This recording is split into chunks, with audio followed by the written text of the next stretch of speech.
Hey, this is Ashutosh Bogra, your grey-bearded real estate friend again, and I'm always on the go, and I try to make these videos while I'm on the go. In fact, this is probably one of the problems with me. I can't stay at one place. I just need to move. I'm a little bit of a banjara. Anyway, so I was just making this new video today about the importance of an agreement to sell. An agreement to sell is very important. And there are deals which I've done which are one-shot payments, like you get all the payment in one go and that's all good. But they have a lot of inherent risks. Like this one deal I did, which didn't really go through, but this one deal I did where the owner was in the US and the buyer was here in India, and the owner said, okay, fine, we are closing the deal at 26 crores and I just need all my payments in one shot, one check, and the whole thing should be done. And I was like, it seemed a little bit tricky because I knew this already, but it was like, okay, let us just try. And the buyer said, okay, fine. So my buyer liquidated all his investments and he showed me 26 crores in his account, and we sent this to the seller and said, okay, let's do this now. And then the seller said, oh, I'm so sorry because I've been getting calls and people are offering me 27, 28 crores. So now my family is not agreeing. My new price is 28 crores. If you can match it, I'll give it to you. Now, this is very unfair, you see, because the buyer sold his holdings, and that was just before March, actually.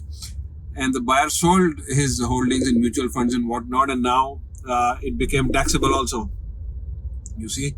So now he had to also pay tax, and the deal didn't go through, and he was definitely very pissed about it, and he should have been, actually.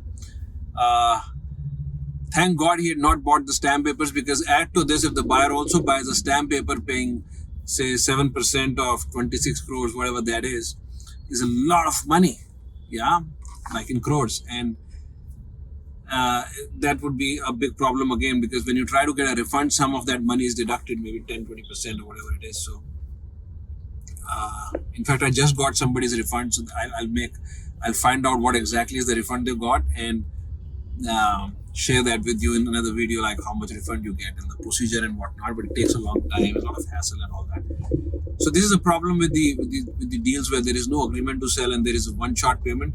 Why people want that as sellers is because if you get into an agreement to sell and you get 10-20%, and then later on if the seller doesn't pay, it becomes a problem. So people try to avoid that to kind of get away from that. But your value will always go down in terms of the money you are getting when you're selling the property. As a seller, you will get lesser money if you want one-shot payment. Can be arranged for sure. I mean, it's no big deal, but you'll get less money.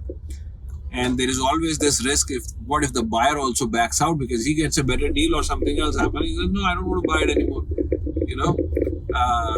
So an agreement actually puts everything in place. It binds the two people together. Of course, there is a risk that we might have to go to court one day if something like that happens. But I'm telling you, from thousands of agreements, this does not really happen that often.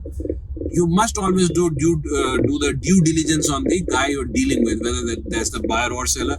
Like buyers always do due diligence of the papers, but you should always look at the person. Does he come across a little shady? If there is a way, if you have a common connect, if you can find out about how he has been in his dealings with other people, and also if there was a way to find out, like if he has any court cases or if he's been a little shady or whatever in the market. Sometimes it's not possible because a new guy or some NRI or whatever, but you can use some common sense. You have some experience and you can always take those safeguards. Do like and share my content if you're liking it. I really try to work hard on this, and I'm sorry for all the noise around me. I'm in the car, I don't have a mic, and I just wanted to record this now. Have a great time.